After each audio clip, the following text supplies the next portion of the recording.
অনেক গরম, বাইরে অনেক রোদ। ভাই একটা কোকা কোলা দেন তো, ধন্যবাদ।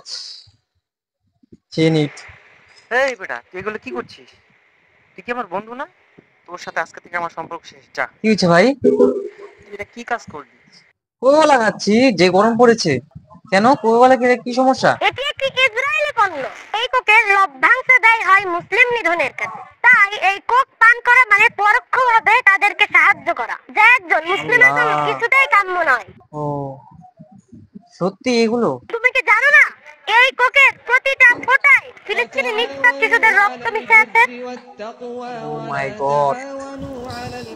মুসলিমদের দ্বারা এত বড় ধোঁকা খাচ্ছি আমরা, কারণ এগুলো মুসলিমরাই বিক্রি করছে। আমরা জেনে বুঝে এসব কাজ কিভাবে করি? তাহলে তো আজকে থেকে আর কোকা কোলা খাওয়া হবে না। আজকে থেকে আমি বয়কট। আরেকটা কথা হচ্ছে, এটা কিন্তু মোটেও কোকা কোলা না। এটা কিন্তু আমি মোজো কিনেছি। তার উপর আমি কিন্তু এই কোকা কোলার স্টিকারটা নিয়েছি বা বসিয়েছি। তো স্টিকারটা কোকা কোলার বোতলে ছিল, তো আমি সেখান থেকে নিয়ে মোজোর বোতলের উপরে বসিয়েছিলাম এবং আপনাদেরকে দেখানোর জন্য এবং প্রতিবাদ করার জন্য এই ভিডিওটি করেছি। তো আপনারা কেউ ভুল বুঝবেন না, অবশ্যই পেজটিকে ফলো করে দিবেন এবং ভিডিওটি শেয়ার করে দিবেন অন্য একজন মুসলিমকে দেখার সুযোগ। আপনার যদি মুসলিম হয়ে থাকেন, অবশ্যই আপনার কাজ হচ্ছে এই কোকা কোলা নামক বস্তুটাকে রিজেক্ট করা, বয়কট করা।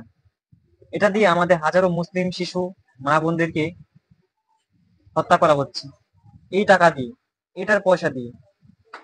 তো আপনি সচেতন হন, অন্যকে সচেতন করুন এবং ভিডিওটি শেয়ার করুন। ধন্যবাদ সবাইকে।